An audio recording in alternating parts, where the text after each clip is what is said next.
Hello friends, आज हम जो another problem very important for the examination point of view, company के problem जो है सॉल्वेंसी के बेसिस पर सिर्फ दो ही तरह के प्रॉब्लम्स होते हैं।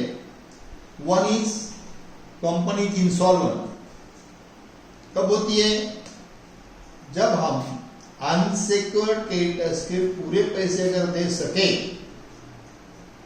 तो उसे सॉल्वेंट कहते हैं, और अनसिक्योर्ड क्रेडिटर्स के अगर हमने कुछ पैसे नहीं दिए, फुल पेमेंट नहीं हुआ, तो that company will treated as insolvent. अब दोनों में फर्क क्या है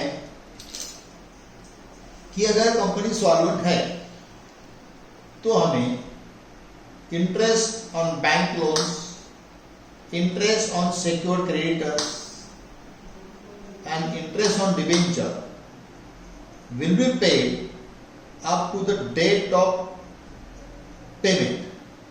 कंपनी सॉल्वेंट है तो इंटरेस्ट एक डेट ऑफ पेमेंट तक किया जाएगा, और कंपनी अगर इंसॉल्वेंट है तो payment will be made till the date of liquidation, यानी बैलेंस शीट के डेट तक ही उनके इंटरेस्ट देना है। बैलेंस शीट के डेट के बाद, लिक्विडेशन के बाद पेमेंट होने तक का जो पीरियड होता है उसका इंटरेस्ट इंसॉल्वेंसी में देते नहीं, सॉल्वेंट कंपनी को पेमेंट होने तक का इंटरेस्ट देना पड़ता है। इसकी प्रैक्टिस आज ये प्रॉब्लम में होगी। देखिए, ये प्रॉब्लम आपको स्क्रीन पर दिया है, आपको पीडीएफ में भी देंगे, और एग्जामिनेशन पॉइंट ऑफ व्यू हमें एग्जाम में ऑब्जेक्टिव टाइप के क्वेश्चंस है,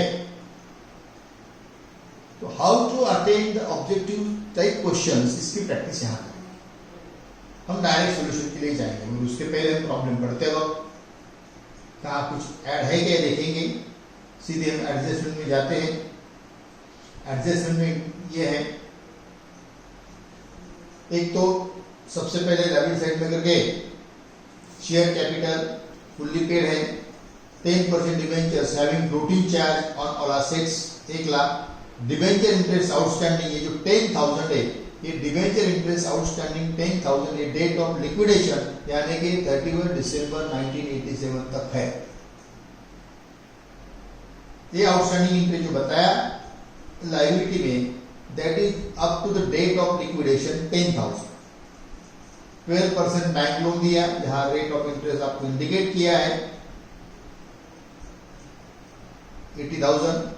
creditors income tax dues, income tax dues का मतलब होता है ये प्रेफरेंशियल क्रेडिटर्स होते हैं, रेट्स एंड टैक्सेस से प्रेफरेंशियल क्रेडिटर्स है। अब एडजस्टमेंट देखेंगे, 1 नंबर का एडजस्टमेंट है कि एसेट रियलाइजेशन के बारे में बताया है। 2 नंबर का एडजस्टमेंट है लिक्विडेशन एक्सपेंसेस 8,000, उसको हम अंडरलाइन करेंगे क्योंकि हमें जल्दी दिखना चाहिए। The bank loan is secured against stock.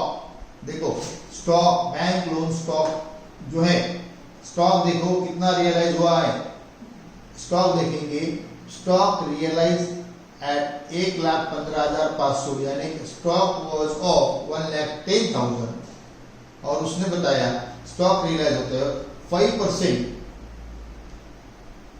देखो स्टॉक रियलाइज के बारे में उसने क्या डिटेल्स दी है, stock 5% over book value, book value के 5% ज्यादा, 1,10,000 के 5% होते हैं 5,500, ये 1,15,500 में स्टॉक रियलाइज हुआ।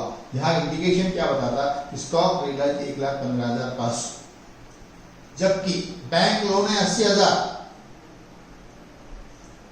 1,15,500 उसका इंटरेस्ट भी कुछ हो गया है, तो बैंक लोन के पूरे पैसे हम दे सकते हैं, यानी कि टोटली फुल्ली सिक्योर्ड क्रेडिटर्स में आते, पार्टली सिक्योर्ड नहीं। ये बैंक लोन जो है सिक्योर्ड क्रेडिटर्स में ट्रीट होगा, और वो भी फुल्ली सिक्योर्ड क्रेडिटर्स। अब the liquidators is entitled to remuneration of 2,400 plus, यानी फिक्स है ये 2,400 फिक्स हो गया, plus 2% on realised assets, 3% on amount distributed to unsecured creditors. और नंबर 5 की एडजस्टमेंट हमारे लिए इंपॉर्टेंट है, all payments were made on 30 June 1988, यानी कि 6 मंथ्स के बाद लिक्विडेशन के बाद 6 महीने से पेमेंट किया है। दो चीजें तो हमें क्लियर है, वो किसी भी प्रॉब्लम में लिखना है। एक कैश एट बैंक जो असेट साइड में देखेंगे, 2 नंबर रियलाइजेशन ऑफ असेट्स, हमने 1 नंबर के एडजस्टमेंट को पढ़ लिया और उनके एसेट रियलाइज लिख दिए। लैंड एंड बिल्डिंग कैलकुलेशन करने के बाद 2,20,000, plant and machinery 1,28,000, stock in trade 1,15,500, Sunday debtors 72,000। अब यहाँ थोड़ा सा एक पॉज लेना है, किस लिए कि यहाँ डेट ऑफ पेमेंट एक्चुअली दिया है, डेट ऑफ लिक्विडेशन दिया है। तो बैंक लोन और debenture interest from date of liquidation to date of payment देना क्या नहीं देना। 90% प्रॉब्लम्स देख के ही पता चलते कि वो कंपनी सॉल्वेंट है क्या नहीं। अब यहां कैसे पता चलेगा, अब देखिए, देखो असेट रियलाइज और कैश एट बैंक दोनों के टोटल किया तो बनती है 5,37,500, 5,37,500 होती।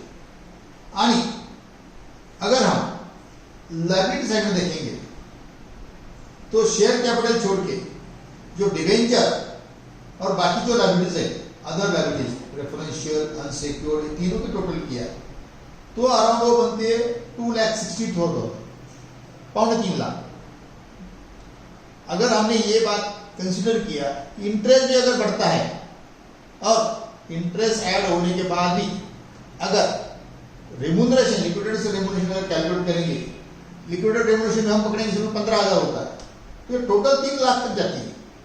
यानी कि payment to unsecured creditors, preferential creditors, liquidation expenses, liquidation remuneration और प्रेफरेंशियल क्रेडिटर्स, इन सब का पेमेंट होता है 3 लाख। और अपने पास असेट रियलाइज और कैश एट बैंक ये बनता है 5,37,500।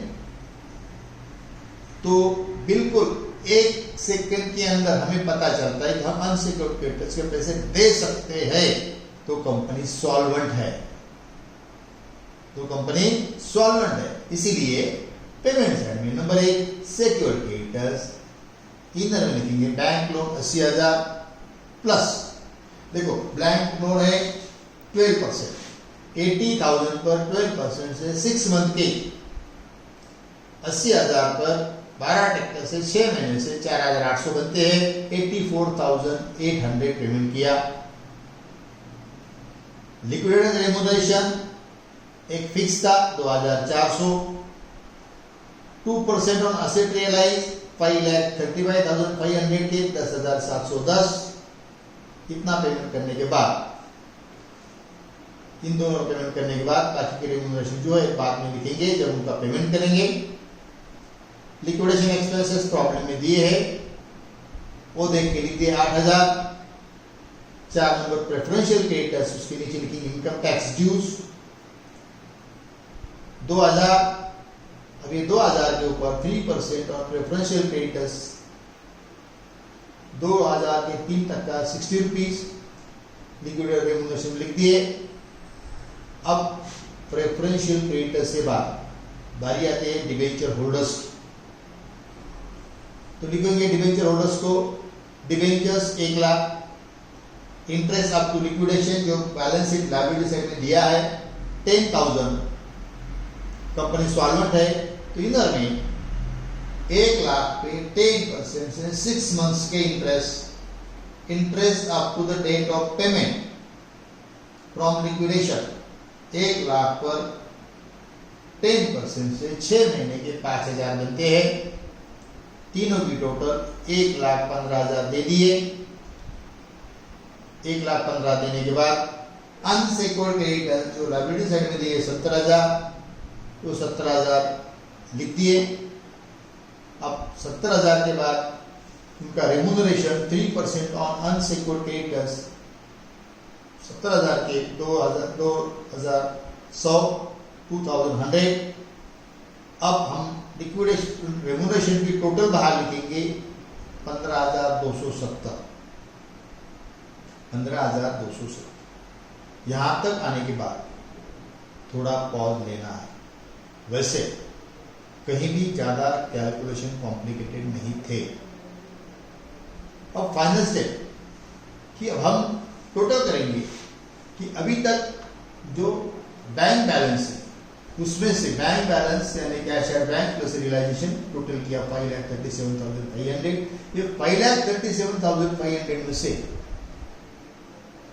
84,800, 15,270, 8,000, 2,000, 1,15,000 और 17,000 इन सब की टोटल करके डिडक्ट किया तो कैश बैलेंस आता है, कैश बैलेंस अवेलेबल ये आता है 2,42,430। 2,42,430 ये बैलेंस रहती है। ये बैलेंस पेमेंट करेंगे इक्विटी शेयर होल्डर्स को, क्योंकि यहाँ प्रेफरेंस शेयर होल्डर्स नहीं है।